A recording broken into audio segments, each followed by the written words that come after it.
বড় পীর আব্দুল কাদের জিলানী রহমাতুল্লাহ আলাইহি হুজুরের জামানায় একজন আলেম এলেন, কিতাবি আলেম। হুজুরের হাতে হাত দিয়ে একটু বায়াত মুরিদ হবেন। এসে একবার হুজুরের সামনে গিয়ে পৌঁছালেন, সালাম দিলেন, দিয়ে মনে মনে ভাবলেন আমি তো কিতাবি আলেম, নাম ডাক তো অনেক শুনেছি, কিন্তু একটু যাচাই বাছাই কি করব না? একেবারে না জেনে না বুঝে হাতে হাত দিয়ে বায়াত হয়ে যাব। হাতে হাত দেবো কি দেবো না এই চিন্তা ভাবনা করে হুজুরকে বলছেন, হুজুর সালাম দিয়ে বলেন, হুজুর বড় কষ্ট করে বহু দূর থেকে এসেছি, আজকে রাতটুকু আপনার দরবারে থাকতে চাই। হুজুর বললেন, বাবা কোনো সমস্যা নাই, থেকে যাও, থাকো, আপত্তি নাই। ওই যে দেখছো হুজরা দেখা যাচ্ছে, দলিস রুম দেখা যাচ্ছে, এটা মেহমানদের অতিথির জন্যই আমার করা। এই হুজরার মধ্যে তুমি থাকো। আল্লাহর ওলি কি আর অতিথি মেহমানকে তাড়িয়ে দেবে? না। আল্লাহর আলেম বান্দা চলে গেলেন। জোহরের নামাজ পড়লে এক মুঠো খাওয়া দাওয়া করলে, আস্তে আস্তে আসরের নামাজের টাইম, আসরের নামাজ খানা আদায় করলে, আস্তে আস্তে মাগরিবের ওয়াক্ত হয়ে গেল। মাগরিবের নামাজ খানা আদায় করে নিলেন। আস্তে আস্তে এশার ওয়াক্ত হয়ে গেল। এশার নামাজ খানা আদায় করে নিলেন। এশার নামাজ খানা পড়ে নিয়ে রাত হচ্ছে, গভীর রাত হয়ে গেল। আল্লাহর ওলি বান্দা হযরতে বড় পীর আব্দুল কাদের জিলানী কুতুবে রব্বানী মাহবুবে সুবহানী হুজুর নিজের হুজরা খানার মধ্যে আছেন। আল্লাহর আলিম বান্দা থাকতে না পেরে গভীর রাতে ওই দলিজ খানার ভেতর থেকে, বৈঠক খানার ভেতর থেকে বাইরে বেরিয়ে এলেন। বাইরে বেরিয়ে এসে আল্লাহর ওলি যে কামরার মধ্যে আছে, ওই কামরার চারিদিকটা প্রদক্ষিণ করতে লাগলেন, ঘুরতে লাগলেন। মাঝে মাঝে মাঝে মাঝে ওই দরজার কাছে গিয়ে নিজের কানটা লাগিয়ে দিলেন। জানালার কাছে গিয়ে কানটা লাগালেন। সারা রাত ধরে ওই কামরা চারিদিকে ঘুরতে লাগলেন। বড় পীর, বড় পীর, বড় পীর, বড় পীর নাম শুনেছি। বড় পীর রাতের অন্ধকারে কেমন কোরআন শরীফ তেলাওয়াত করেন, আজকে আমি নিজে কানে শুনতে চাই।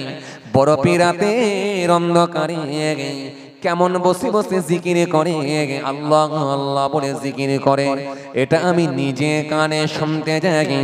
কতবার সুবহানাল্লাহ শরীফ, দরুদ শরীফ, সূরা ফাতিহা শরীফ কবার পরে, এটা আমি নিজে কানে শুনতে চাই। দরজার কাছে কান লাগালে, জানালার কাছে মাঝে মাঝে কান লাগালে। বড় পীর, বড় পীর, বড় পীর নাম শুনেছি। বড় পীর কিরকম আধ্যাত্মিক লাইনের মানুষ, বাতিনি হালতের মানুষ, কত ইন্টারনাল ইবাদত আছে, সেটাও তো আমাকে একটু দেখে নিতে হবে, চেক করতে হবে,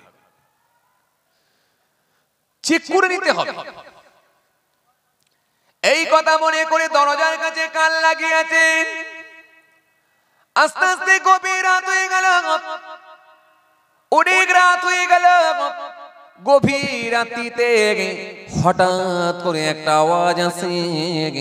কে যেন আওয়াজ দেয়, ও আব্দুল কাদের জিলানী, ও কুতুবে রব্বানী, ও মাহবুবে সুবহানী, ও বড় পীর আব্দুল কাদের জিলানী, তোমার ইবাদতে আমি আল্লাহ বড় খুশি হয়ে গেছি। বলো বলো বলো বলো বলো বলো, এর বিনিময়ে তুমি কি নিতে চাও বলো। আব্দুল কাদের জিলানী বলেছিলেন, আয় আমার আল্লাহ, আপনি যদি আমার ইবাদতে খুশি হয়ে থাকেন, এর বিনিময়ে আপনি আমাকে মোটা করে দেন। কথাটা মানুষটা ঠিক মনোপুত হলো না। কি একটা আজে বাজে আওয়াজ এলো, সেটা তো সত্যি পেলাম না, কিন্তু এনার আওয়াজটা পেলাম, আমাকে মোটা করে দেন, আমাকে মোটা করে দেন। কি মোটা করে দেন বলে কি বুঝাতে চাইলো? না, সকাল হবে চলে যাব। সকালবেলা আবার তিনি সিদ্ধান্ত চেঞ্জ করলেন। চলে যাওয়ার সিদ্ধান্ত নিয়েছিলাম বটে, কিন্তু এক রাত তো দেখলাম এত চট করে সিদ্ধান্ত নেওয়াটা মনে হয় ঠিক হবে না, আর একটা রাত দেখলে মনে হয় ভালো হয়। বড় পীরের কাছে গিয়ে হাজির। তখনও কিন্তু তিনি তার মনের কথা কিন্তু প্রকাশ করছেন না, তখনও কিন্তু তিনি উজ্জ্ব রেখেছেন, গোপন করে রেখেছেন।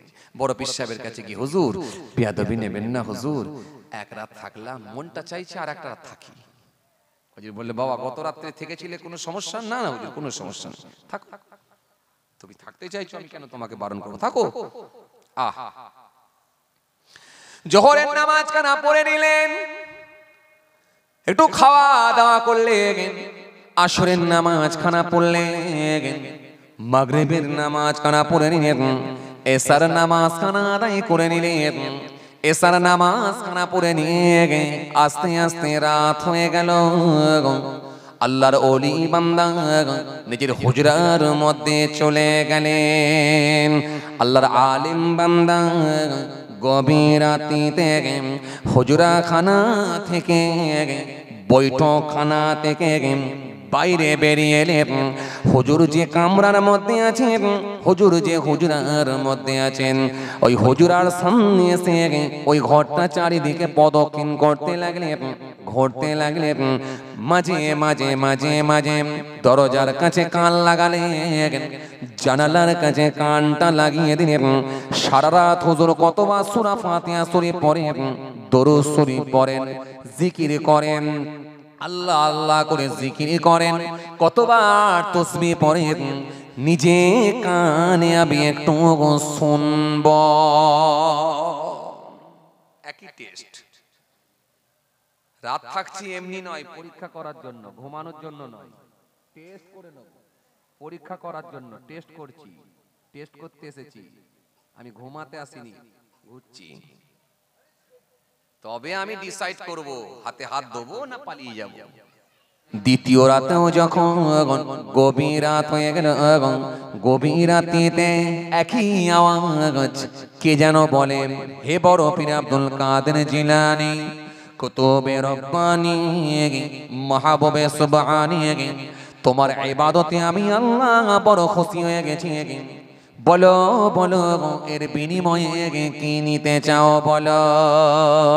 আব্দুল কাদের জিলানী সেই সময়ে বলেছিলেন, হায় আমার আল্লাহ, আপনি যদি আমার ইবাদতে খুশি হয়ে থাকেন, আপনি আমাকে মোটা করে দেন। একই আওয়াজ, করাত হলো দুরাত। লোকটা বলে, দুরাত হয়ে গেছে, মন খারাপ থাকায় আমার লস হলো, মন খারাপ না, নাম ডাক শুনেছি কিন্তু না বাবু, সকাল হবে বাড়ি চলে যাব, বাড়ি চলে যাব। এলাকার যিনি পীর সাহেব আছে ওনার হাতে হাত দিয়ে বায়াত মুরিদ হয়ে যাব, এর দরকার নেই। দুরাত দেখে দিয়েছি মানে আমি শিওর হয়ে গেছি। দুরাত হয়ে যাবার পরে সকাল হয়ে গেল। সকাল বেলা আবার বড় পীর আব্দুল কাদের জিলানী রাহমাতুল্লাহ আলাইহি হুজুরের কাছে গিয়ে বললেন, হুজুর বেয়াদবি নেবেন না, দুরাত ছিলাম, মন চাইছে আর একটা রাত থাকবো। মনে মনে ভাবলেন, দুরাত দেখেছি, আর এক রাত দেখা ভালো। তৃতীয় রাত হয়ে গেল, দুরাত হয়ে গেছে, তৃতীয় রাত, আর একটা রাত দেখবো, আর একটা রাত দেখা মনে হয় ভালো হবে। মনে মনে চিন্তা করে দেখলেন, বড় পীর আব্দুল কাদের জিলানী রাহমাতুল্লাহ আলাইহি হুজুরের কাছে গিয়ে বললেন, ও আল্লাহর ওলি, বেয়াদবি নেবেন না, দুরাত থেকে ছিলাম, আর একটা রাত আমি থাকতে চাই। আল্লাহর ওলি বললেন, থেকে যাও বাবা, অসুবিধা না, থাক, দুরাত যেমন থেকেছো আর এক রাত থাকবে, সমস্যা কোথায়, থাক। হে তরুণিয়া নওজোয়ান জামাকেরা, হে আমার মুরব্বিয়ানিরা, শুনে কেঁদে বাবা, কিতাবের মধ্যে পাওয়া যায়, দুরাত যখন দেখা হয়ে গেল, তৃতীয় রাতে আর একটা রাত থাকবেন বলে হুজুরের হুজরায় রয়ে গেলেন। আস্তে আস্তে জোহরের নামাজ পড়লেন, এক মুঠো খানা খেয়ে আসরের নামাজ পড়লেন, মাগরিবের নামাজ পড়লেন, এশার নামাজ পড়লেন, এক মুঠো খানা খেয়ে আস্তে আস্তে রাত হয়ে গেল। হুজুর নিজের হুজরার মধ্যে আছেন, আর আল্লাহর আলেম বান্দা ওই কামরার ভেতর থেকে গভীর রাতে বাইরে বেরিয়ে এলেন। হুজুর যে হুজরা খানার মধ্যে আছেন, হুজুর যে ঘরের মধ্যে আছেন, ওই ঘরের চারিদিকটা প্রদক্ষিণ করতে লাগলেন, ঘুরতে লাগলেন। মাঝে মাঝে জানালার কাছে কান নিয়ে যান, মাঝে মাঝে দরজার কাছে কান নিয়ে যান, জানালার কাছে কান নিয়ে যান। গভীর রাতে একটা আওয়াজ আসে, ও বড় পীর আব্দুল কাদের জিলানী, কুতুবে রাব্বানী, মাহবুবে সুবহানী, বলো বলো বলো বলো তোমার ইবাদতের বিনিময়ে কি নিতে চাও?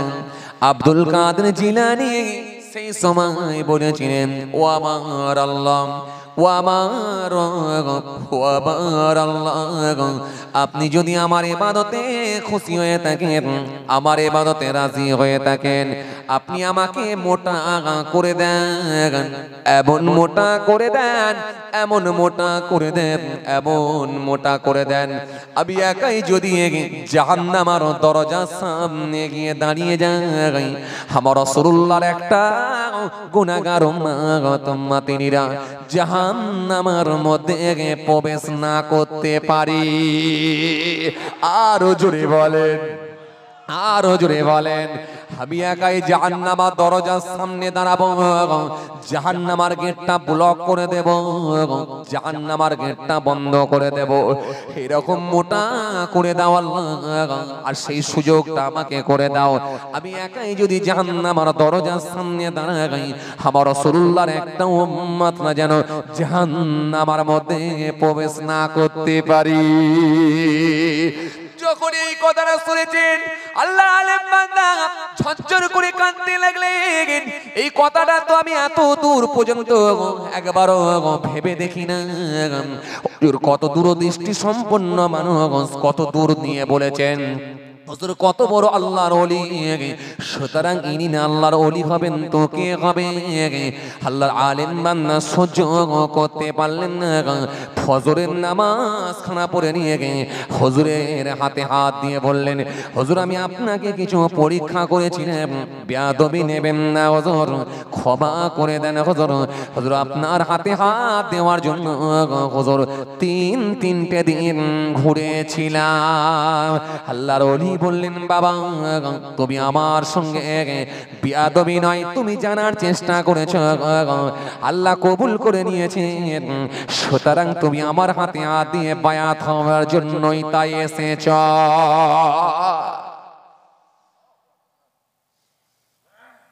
কত দূরদৃষ্টি সম্পন্ন মানুষ, আল্লাহ কি জ্ঞান দিয়েছিলেন, এই কথাটার তাৎপর্য কতটা সেটা কিন্তু আমি আগে ভেবে দেখিনি। হুজুরের হাতে হাত দিয়ে বায়াত হয়ে গিয়ে তিনি হুজুরের হাতে হাত দিয়ে বায়াত হয়ে গেলেন, মুরিদ হয়ে গিয়ে আস্তে আস্তে বাড়ি চলে গেলেন।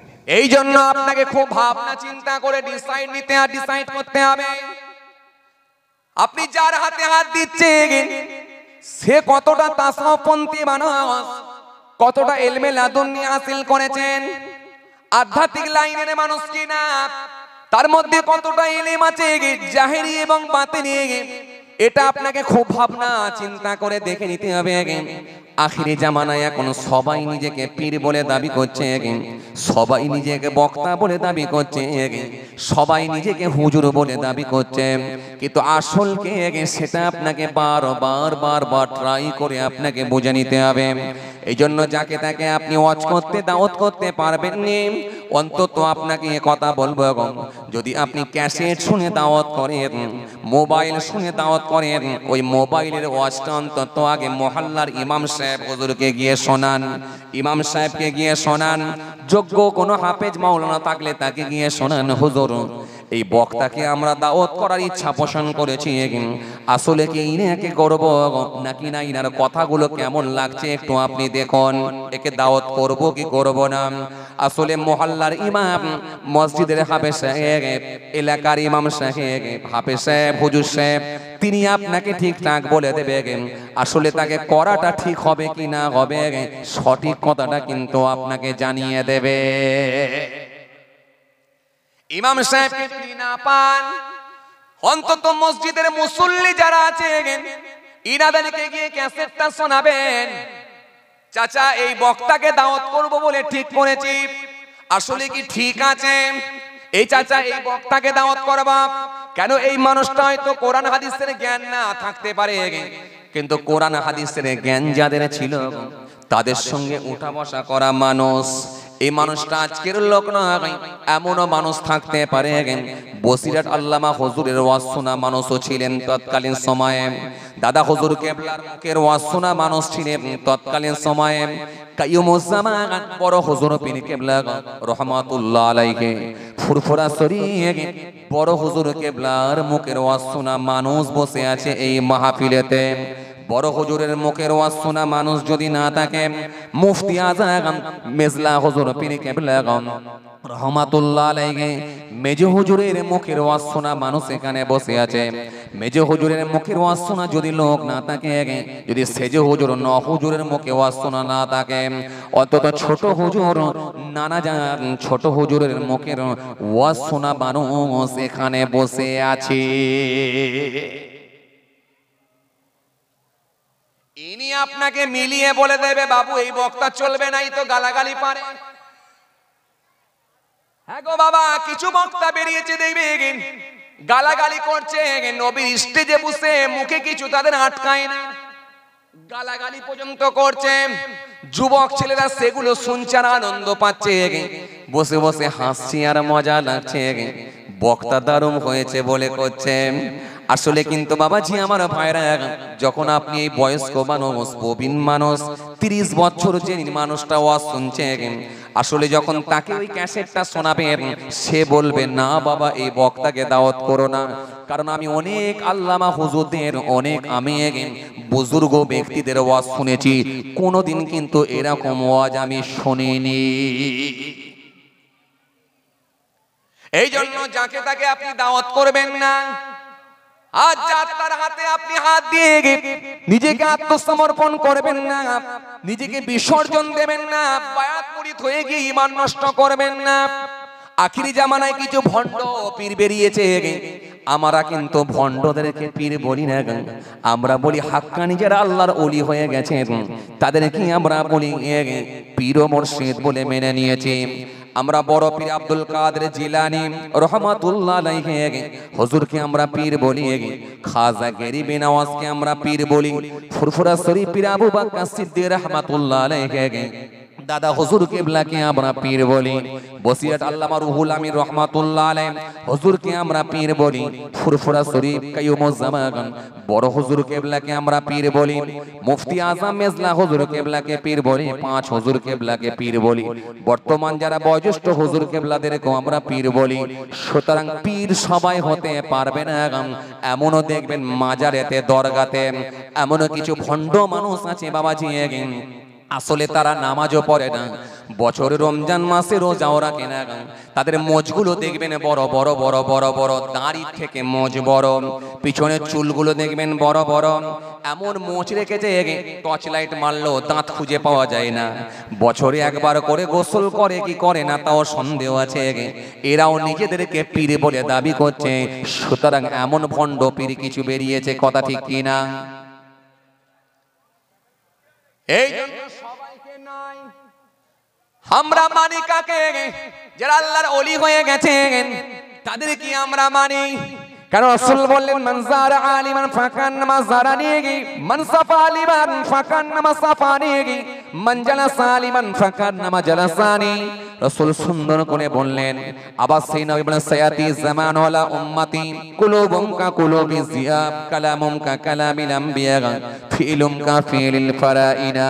আল্লাহ নবী বলে অতি সত্তর মানুষের সমকে এমন একটা জামানা আসবে, এমন কিছু মৌলবীর আবির্ভাব ঘটবে, দেখবে সমাজে এমন একটা জামানা আসবে। কি আসবে? আখিরি জামানায় কিছু মৌলবী বার হবে। দেখো এদের কথাগুলো হবে কালামুম কা কালামিল আম্বিয়া, কথাগুলো হবে নবীদের কথার মতো। ফিলুম কা ফিলিল ফারাইনা, তাদের কাজকর্মগুলো হবে ফেরাউন নমরুদ সদনাতের মতো। আর কালামুম কা কালামিল আম্বিয়া, আর তাদের কথাগুলো হবে নবী রাসূলদের মতো। আর কি কুলুবুম কা কুলুবিজ জিয়া, তাদের অন্তরগুলো হবে নেকড়ে বাঘের মতো, তাদের অন্তর হবে। এরা যেখানে যাবে সেখানেই দেখবে ফাসাদ লাগিয়ে দেবে। এদের কথাগুলো নবীদের কথার মতো হবে, কিন্তু সুন্নত নিয়ে বেফাস কথা বলবে, কিয়াম নিয়ে বেফাস কথা বলবে, ঈমান নিয়ে বেফাস কথা বলে আপোষের মধ্যে দেখবে মারামারি লাগিয়ে দেবে। এরা যেখানে যাবে মারামারি লাগাবে, কিন্তু অন্তরগুলো এদের নেকড়ে বাঘের মতো হবে। আর কথাগুলো হবে কালামুম কা কালামিল আম্বিয়া, কথাগুলো হবে নবীদের কথার মতো। কথা বুঝতে পারছেন কি বলছি? কথাগুলো হবে নবীদের কথার মতো। এত সহজ যে ভাইরা আমার, বন্ধুরা আমার, সাথী মহব্বতের ভাইরা, খুব সাবধান, খুব সাবধান হয়ে যায়। আপনি বুঝতে পারবেন না আপনাকে কিভাবে পথভ্রষ্ট করবে, আপনি বুঝতে পারবেন না। জি, বড় পীর আব্দুল কাদের জিলানী রহমাতুল্লাহ আলাইহি নাম শুনেছেন কি আপনারা? কথা বলেন না, একটু হ্যাঁ না কিছু বলেন। নাম শুনেছেন। বড় পীরকে কি আপনারা কেউ চোখে দেখেছেন? জোরে বলেন। দেখেন, আমিও দেখিনি। কিন্তু বড় পীর কে ছিলেন? বড় পীর সাহেব কে ছিলেন? যে বড় পীর সাহেব ঘোষণা দিলেন, मैंने 1 साल না খায়া না পিয়া না সোয়া, আমি 1 বছর খাই না, পান করি না, ঘুমাই না। একটু জোরে বলবেন না, একটু মহব্বতের সঙ্গে বলবেন না। मैंने 1 साल না খায়া না পিয়া না সোয়া, আমি 1 বছর খাই না, পান করি না, ঘুমাই না। मैंने 40 साल ऐसा की वजू से सुबह की नमाज पढ़ा, আমি 40 বছর এশার উজুতে ফজরের নামাজ পড়েছি। জোরে হবে না, मोहब्बते হয় না, একটু ভালোবাসার সঙ্গে হয় না। और 15 साल सारी रात एक पांव पर खड़ा होकर सुबह तक रसीद खत्म करता रहा। 15 বছর এক পায়ের উপরে দাঁড়িয়ে অপর পা তুলে নিয়ে আবার এক পায়ের উপরে দাঁড়িয়ে অপর পা তুলে নিয়ে এই রকম ভাবে কোরআন শরীফ খতম করেছি। তো এই মানুষটাকে পীর বললে আপত্তি কোথায়? আপত্তি কোথায়? আপনি জানবেন না, বুঝবেন না। সেই দিন মারামারি লেগে যেত। এ বলতো আলুর সাইজ ছোট দেবো এবারে, ও বলতো না বড় বড় দেবো। লোক খাবে কি করে? গোলমাল লেগে যেত। এই জন্য রব 4-5টা না, রব হলেন একজন, তিনি যা বলবে মেনে নিতে হবে। আর এই জন্য আমরা পড়ে নিয়েছি আল কদরে খাইরিহি ওয়া শাররিহি মিনাল্লাহি তাআলা, ভালো মন্দ যা হয় সব আল্লাহর হুকুমই হয়। এটা আমাদের ঈমান। আসেন এবার আমি আগের পাঠ নিয়ে আলোচনা করি। যে পাঠটা নিয়ে আমি আলোচনা করছিলাম সে আগের দিকে ফিরে আসি। তাহলে ঈমান প্রথমে কি? আল্লাহর উপরে ঈমান, তারপরে রাসূলুল্লাহর উপরে ঈমান। কারণ এই আয়াতের মধ্যে আল্লাহ বলে দিচ্ছেন দ্বিতীয় নাম্বারই হলো রাসূলুল্লাহ, দ্বিতীয় স্থান, দ্বিতীয় জায়গা, দ্বিতীয় আসন তার হাবিবুল্লাহর জন্য আল্লাহ করে দিয়েছে। যদি বলবেন না ও রাসূলিহি ওয়াল কিতাবিল্লাযী নাযালা আলা রাসূলিহি, ওই কিতাবের উপরে ঈমান আনো যে কিতাবটা আমার রাসূলুল্লাহর উপরে নাজিল করা হয়েছিল। ওয়াল কিতাবিল্লাযী আনজালা মিন ক্বাব, ওই কিতাবগুলোর উপরে ঈমান আনো যে কিতাবগুলো পূর্ববর্তী মানুষদের কাছে পাঠানো হয়েছিল। যত আসমানি কিতাব সেই কিতাবগুলোর উপরে তোমরা বিশ্বাস স্থাপন করো, বিশ্বাস রাখো, এটা তোমাদের ঈমান। ওয়াল কিতাবিল্লাযী নাযালা আলা রাসূলি ওয়াল কিতাবিল্লাযী আনজালা মিন ক্বাব ওমা ইয়াকফুর বিল্লাহ, আর যে ব্যক্তি আল্লাহকে অস্বীকার করবে, ওমা ইয়াকফুর বিল্লাহ, যদি অস্বীকার করে আল্লাহকে, ওমা ইয়াকফুর বিল্লাহ ওয়া মালাইকাতিহি, ফেরেশতাদেরকে অস্বীকার করে, ওয়া মালাইকাতিহি ওয়া কুতুবিহি, কিতাবসমূহগুলোকে যদি অস্বীকার করে, ওয়া কুতুবিহি ওয়া রাসূলিহি, এবং রাসূলগণদেরকে, নবী আম্বিয়া সালামদেরকে যদি অস্বীকার করে, ওয়া রাসূলিহি ওয়াল ইয়াউমিল আখির, পরকালকে যদি অস্বীকার করে, আমি আল্লাহ বলছি ফাকাদ দাল্লা দালালাম বাঈদ, সে অবশ্যই পথভ্রষ্ট হলো, অবশ্যই গোমরাহ হয়ে গেল। তাহলে আসেন আগে কার উপরে ঈমান? জোরে বলো। আল্লাহর উপরে, কারণ আল্লাহ হলেন স্রষ্টা। আর এরা এত বাড়াবাড়ি করে, এরা নবীকে তুলতে গিয়ে আল্লাহর উপরে তুলে দিতে যাইছে, গিয়ে নিজেরাও পথভ্রষ্ট হচ্ছে, সাধারণ মানুষগুলোরও পথভ্রষ্ট করে দিচ্ছে। যদি একটু বিশ্বাস আপনার জন্মে যায়, তাই তো নবী না হলে আল্লাহকে চিনতাম না, সুতরাং আগে নবীর উপরে ঈমান, আগে আমার নবী, আগে আল্লাহ নয়। আল্লাহর প্রতি যদি ধারণা আপনার খারাপ হয়ে যায়, তাহলে সব শেষ হয়ে যায়। আমি কি বলেছিলাম? যাত্রার বক্তৃতা শুনবেন না, শুনবেন না। রাসূলুল্লাহর শান আল্লাহ অনেক দিয়েছেন, তা বলে আল্লাহর উপরে। আর নবীর শান নামাতে নামাতে সাধারণ মানুষের সঙ্গে মিলিয়ে দেবেন নাই, এতেও কিন্তু আপনার ঈমানের খাতরা হয়ে যাবে। কারণ নবীর শান আল্লাহ নিজে বাড়িয়েছেন।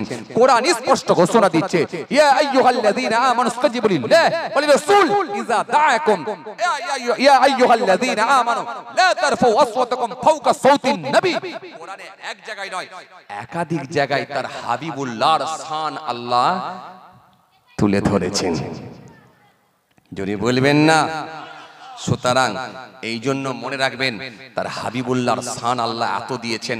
আল্লাহর পরে দ্বিতীয় স্থান, দ্বিতীয় চেয়ার, দ্বিতীয় জায়গা যদি কারোর জন্য করে দেওয়া হয়ে থাকে, সেটা হলো তার হাবিবুল্লাহর জন্য আল্লাহ করে দিয়েছেন।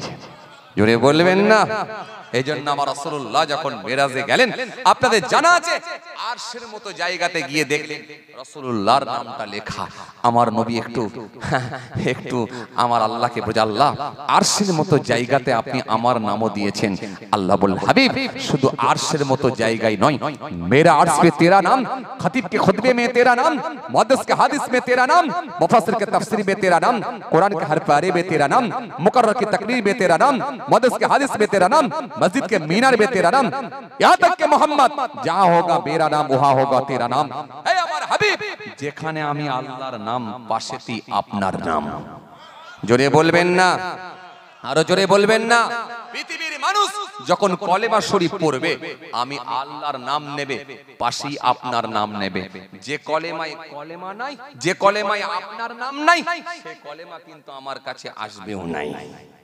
জোরে বলবেন না, লা ইলাহা ইল্লাল্লাহ মুহাম্মাদুর রাসূলুল্লাহ সাল্লাল্লাহু আলাইহি ওয়াসাল্লাম। পৃথিবীর মানুষ যখন আযান দেবে, আমার নাম নেবে, পাশে আপনারও নাম নেবে। যে আযানে আপনার নাম নাই, সে আযান আমার কাছে আসবেও নাই। জোরে বলবেন না। এইজন্য রাসূলুল্লাহকে আল্লাহ দ্বিতীয় নাম্বার, 2 নম্বর জায়গাটা করে দিয়েছেন। আল্লাহর পরেই যদি দ্বিতীয় স্থান, দ্বিতীয় চেয়ার, দ্বিতীয় জায়গা যদি কারোর জন্য করে দেওয়া হয়ে থাকে, সেটা হলো রাসূলুল্লাহর জন্য আল্লাহ করে দিয়েছেন। জোরে বলবেন না, আরো জোরে হয় না। সুতরাং আপনাকে আমি যেটা বোঝাতে চাইছিলাম, নবীকে নিয়ে খুব বাড়াবাড়ি করতে গিয়ে যেন আল্লাহর উপরে তুলে দিতে যাবেন না, এতে আপনার ঈমানের খাতরা হয়ে যেতে পারে। ঈমান খুব রাখে, ঈমান মৃত্যু পর্যন্ত ধরে রাখা কিন্তু খুব কঠিন জিনিস। হাদিসে এসেছে, রাসূল করিম সাল্লাল্লাহু আলাইহি ওয়াসাল্লাম বলেছেন, আখিরি জামানায় মানুষ সকালবেলা থাকবে মুমিন, আর সন্ধ্যেবেলা কুফরি করে কাফের হয়ে যাবে। সন্ধ্যেবেলা থাকবে মুমিন, সকালবেলা কুফরি করে কাফের হয়ে যাবে, নিজেরা জানবে না যে কাফের হয়ে গেছে। কারণ ধর্মের জ্ঞান না থাকার কারণে মুখ দিয়ে ফটাস করে এমন একটা কথা বলবে, সেটা বল খেলার মাঠে হতে পারে, চায়ের দোকানে হতে পারে, গিয়ে এই বেফাস কথাবার্তা বলার জন্য তার ঈমান চলে যাবে। আপনি দেখবেন বেফাস কথাবার্তা কিছু বক্তা ওয়াইজিনও বলছে, মেলাবেন কিছু বক্তা ওয়াইজিনরা, তারা এই শ্রোতাদেরকে আনন্দ দিতে গিয়ে, শ্রোতাদের মন জয় করতে গিয়ে, শ্রোতাদেরকে আনন্দ দিতে গিয়ে বেফাস কথাবার্তা বলছে, শরীয়ত বহির্ভূত কথাবার্তা বলে ফেলছে। আপনি দেখবেন কিছু বক্তা বেরিয়েছে, ফেরেশতাকে নিয়ে পর্যন্ত কুরুচিকর মন্তব্য করছে।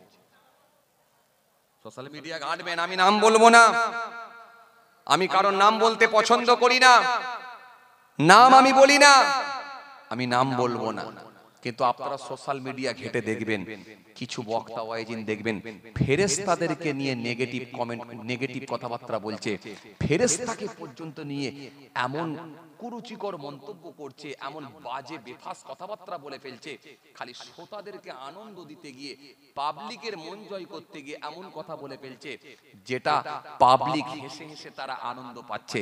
আসলে ওই বক্তারও কতটা ঈমান আছে আল্লাহই ভালো জানে। আর যারা ওই ফেরেশতা সম্পর্কে ধারণা খারাপ হয়ে যাওয়ার কারণে তারাও যদি বাড়িতে গিয়ে ফেরেশতাকে নিয়ে বাজে মন্তব্য করে, তাদেরও ঈমান থাকবে নাকি আল্লাহই ভালো জানে। ফেরেশতা কেন? ফেরেশতার উপরে বিশ্বাস স্থাপন করা, বিশ্বাস করে নেওয়া, এটা হলো আমাদের ঈমান। ওয়া মালাইকাতিহি আপনারা পড়েছেন। সুতরাং ফেরেশতাদের সম্পর্কে আপনি বাজে মন্তব্য করতে পারবেন না, এটা আপনার ঈমানের ক্ষতি হয়ে যাবে। খুব ভালো করে শুনুন, ফেরেশতাকে নিয়ে বাজে কথাবার্তা বলে, সাহাবায়ে কেরামদেরকে নিয়ে বাজে কথাবার্তা বলে। আপনি দেখবেন খালি পাবলিকের মন জয় করতে গিয়ে, পাবলিককে আনন্দ দিতে গিয়ে, শ্রোতাদেরকে আনন্দ দিতে গিয়ে সাহাবায়ে কেরামদেরকে পর্যন্ত নিয়ে বাজে বাজে কমেন্ট করছে, বাজে বাজে কথা বলছে। আপনি শুনে দেখবেন ইউটিউবে যা মুখে আসছে তাই বলছে।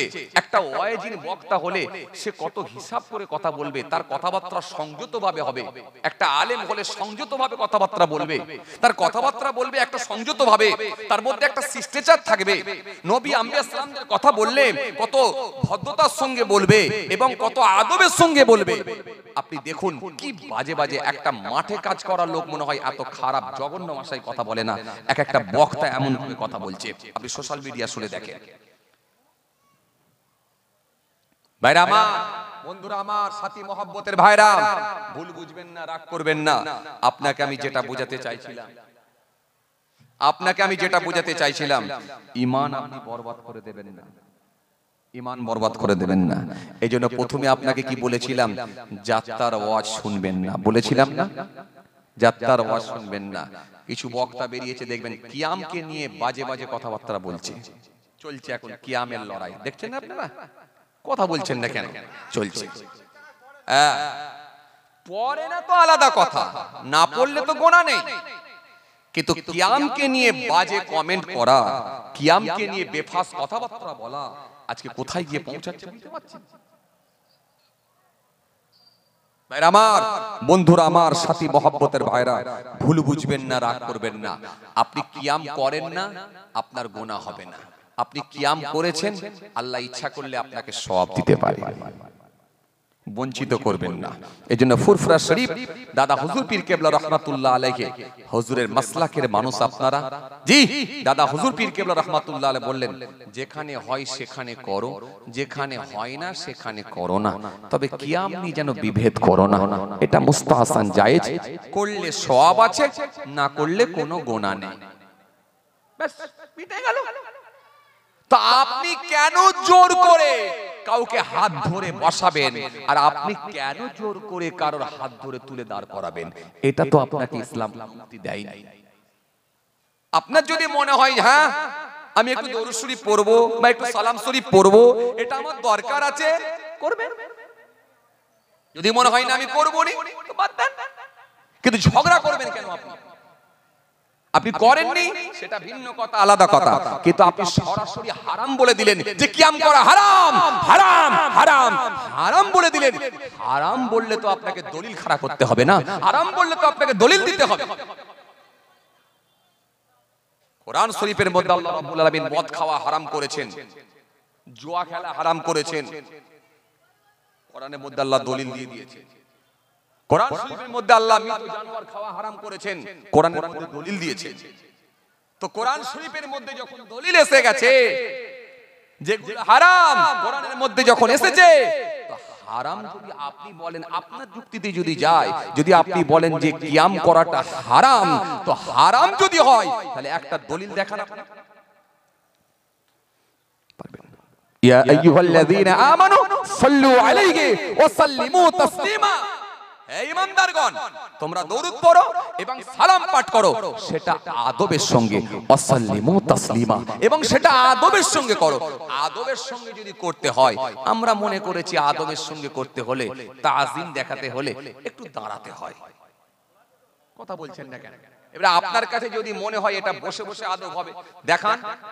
আপনার কাছে যদি মনে হয় শুয়ে শুয়ে আদব হবে, করেন, আমার আপত্তি নেই। আমি মনে মনে ভেবেছি, আমি বিশ্বাস করে নিয়েছি, আদব দেখাতে গেলে আমাকে দাঁড়াতে, আদব দেখাতে হলে আমাকে দাঁড়াতে হবে, এটা আমি বিশ্বাস করে নিয়েছি। আমাদের গুরুজন ব্যক্তিদেরকে দেখলেও তো আমরা দাঁড়িয়ে যাই, দাঁড়াই না। মাদ্রাসার উস্তাদকে দেখলে, স্কুলের স্যারকে দেখলে আমরা উঠে দাঁড়িয়ে যাই, স্যার ভালো আছেন বলে দাঁড়িয়ে যাই। গুরুজন ব্যক্তি, জি আমার শিক্ষক, আমার উস্তাদ, মাদ্রাসার উস্তাদকে দেখলে আমরা দাঁড়িয়ে যাই, আসসালামু আলাইকুম হুজুর কেমন আছেন, দাঁড়িয়ে যাই, এটা আমাদের মধ্যে আদব। রাসূলুল্লাহকে সালাম দেবেন, হ্যাঁ আল্লাহ দাঁড়াতে বলেননি, বসতে বলেননি, শুতে বলেননি, বলেছেন আদবের সঙ্গে দাও, আদবের সঙ্গে দাও। রাসূল করিম সাল্লাল্লাহু আলাইহি ওয়াসাল্লাম বললেন, দেখো জিবরাইল ফেরেশতা এসে আমাকে খুশির সংবাদ দিয়েছে। কি খুশির সংবাদ?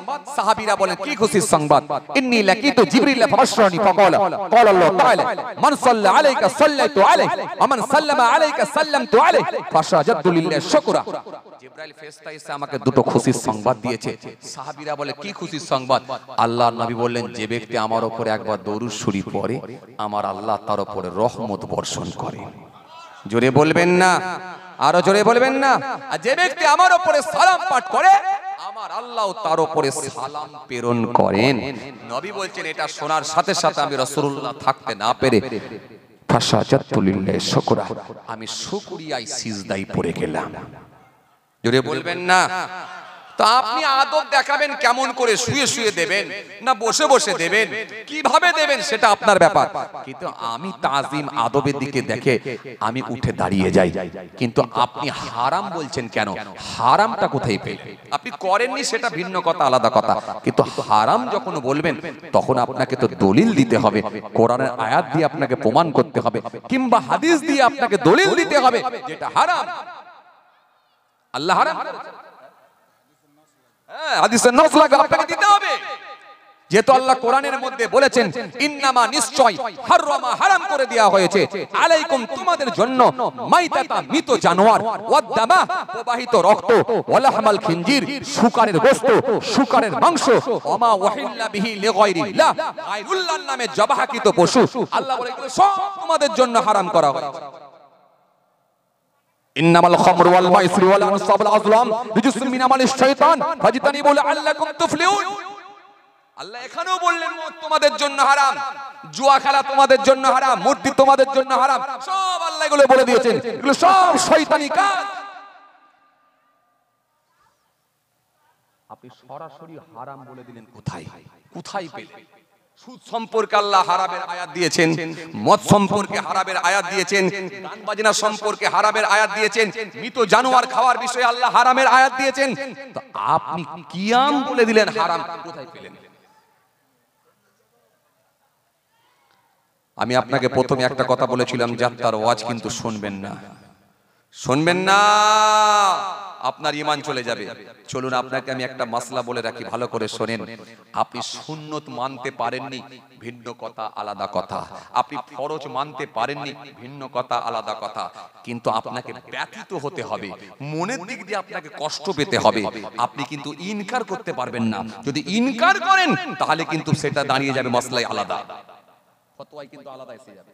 যদি ইনকার করে, একটা লোক দাঁড়িয়ে রাখতে পারেনি, পারেনি, কিন্তু একটা ছেলে রেখেছে, যে ছেলেটা রেখেছে তাকে দেখে কিন্তু আপনি ব্যঙ্গ করতে পারবেন না, তাকে দেখে কিন্তু আপনি নেগেটিভ কমেন্ট করতে পারবেন না, তাকে দেখে কিন্তু আপনি বাজে মন্তব্য করতে পারবেন না, তাকে দেখে কিন্তু আপনি টোল করতে পারবেন না। কিরে তুই আবার দাঁড়িয়ে রেখে মৌলভী সাহেব হয়ে গেলি, সব ছাড় ছাড় ছাড় ছাড়, দাঁড়িয়ে দাঁড়িয়ে কাট দেখিনি। এই যে এই উপহাস, এটা কিন্তু করতে পারবেন না যে দাঁড়িয়ে রেখেছে, কারণ তার দাড়িকে নিয়ে ছেলে খেলা করেননি, বরং এটা সুন্নতকে নিয়ে, রাসূলুল্লাহর সুন্নতকে নিয়ে ছেলে খেলা করছেন। আপনি এটা বলুন, ভাই তুমি দাঁড়িয়ে রেখেছো, আলহামদুলিল্লাহ খুব খুশি হয়েছি, তোমার চেহারা নূর হয়ে গেছে, আমারও রাখা দরকার, আমি পেরে উঠতে পারিনি, নিয়ত আছে, আল্লাহ যদি করে ইনশাআল্লাহ আমিও রাখবো। এটা ব্যতীত হন, এই ব্যতীত হওয়াটাই কিন্তু মুমিনের লক্ষণ। রাসূল করিম সাল্লাল্লাহু আলাইহি ওয়াসাল্লামকে জিজ্ঞাসা করা হলো, হুজুর হুজুর হযরত উমামা থেকে বর্ণিত হাদিস এসেছে, ওয়া নবী উমামা আন্না রাজুলান সাল্লাল্লাহু রাসূলুল্লাহ সাল্লাল্লাহু আলাইহি ওয়াসাল্লাম মাল ঈমান ক্বালা ইযা সাররাতকা হাসানাতুকা ওয়া সাআতকা সাইয়্যাতুকা ফা আনতা মুমিনুন। রাসূল করিম সাল্লাল্লাহু আলাইহি ওয়াসাল্লামকে জিজ্ঞাসা করা হলো হুজুর মাল ঈমান, ঈমান কি?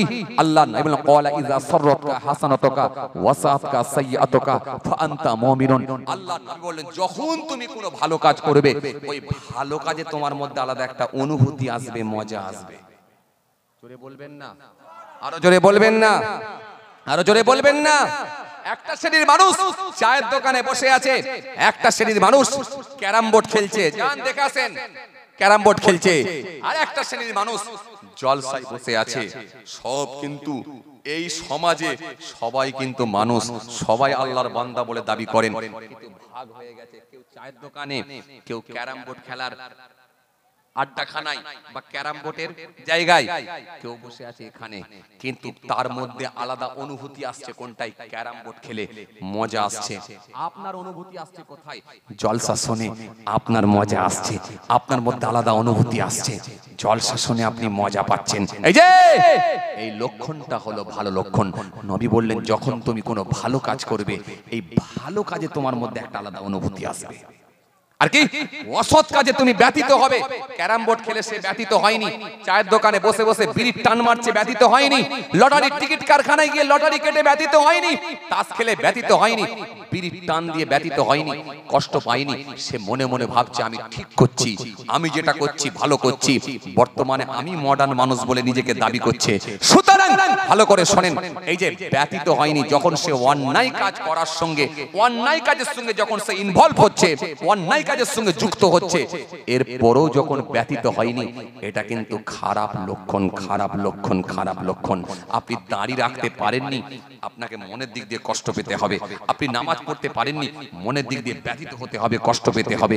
কিন্তু আপনি যদি আল্লাহর দিকে ফিরে আসেন, যদি তওবা করে মাফ চান, আল্লাহ ইচ্ছা করলে আপনাকে মাফ করতে পারে। আপনি যদি নামাজি হয়ে যান, আল্লাহ আপনাকে কবুল করে নিতে পারে। কিন্তু ওই নামাজ নিয়ে, ওই সুন্নত নিয়ে কিন্তু আপনি ব্যঙ্গ করতে পারবেন না, আপনি নেগেটিভ কমেন্ট করতে পারবেন না। এই জন্য আপনাকে বলেছিলাম কি, খুব ভাবনা চিন্তা করে কথা বলতে হবে, না হলে শরীয়তের মাসলা কিন্তু আলাদা হবে, আলাদা হবে। এই জন্য আপনাকে আমি কি বলেছিলাম, যাকে তাকে ওয়াজ করতে ডাকবেন নি, যাত্রার ওয়াজ শুনবেন নি।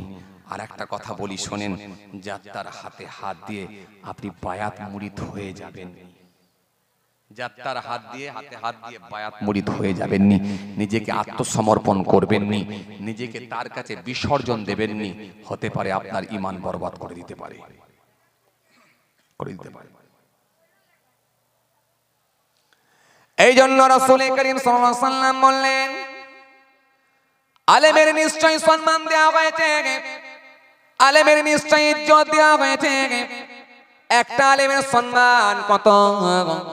রাসূলুল্লাহ সাল্লাল্লাহু আলাইহি বললেন, উলামা উম্মতি কামবিয়ে বনি ইসরাঈল, আমার উম্মতের হাক্কানি আলেমরা হলো বনি ইসরাঈলের নবীদের ন্যায়। জোরে বলবেন না সুবহানাল্লাহ, আর জোরে বলবেন না। আমার উম্মতের হাক্কানি আলেমরা হলো বনি ইসরাঈলের নবীদের ন্যায়। বনি ইসরাঈলের নবীদের সম্মান আল্লাহ যেমন দিয়েছেন, আমার উম্মতের হাক্কানি আলেমদের সম্মান আল্লাহ ঠিক তেমনই দিয়েছেন। জোরে বলেন। এই জন্য হাক্কানি আলেমকে আপনি দাওয়াত করবেন, শুধু তাই নয়, তার পাশে গিয়ে আপনি বসবেন। কারণ রাসূলুল্লাহ বলে, মান যারা আলিমান ফাকান্নামা যারানি, মান সাফা আলিমান ফাকান্নামা সাফানি, মান জালাসা আলিমান ফাকান্নামা জালাসানি। যে কোনো আলেমে হাক্কানির সঙ্গে সাক্ষাৎ করলো, দেখা করলো, সে আমি রাসূলুল্লাহ আমার সঙ্গে সাক্ষাৎ করলো, দেখা করলো। যে কোনো আলেমে হাক্কানির হাতে হাত দিয়ে মুসাফা করলো, সে আমি রাসূলুল্লাহ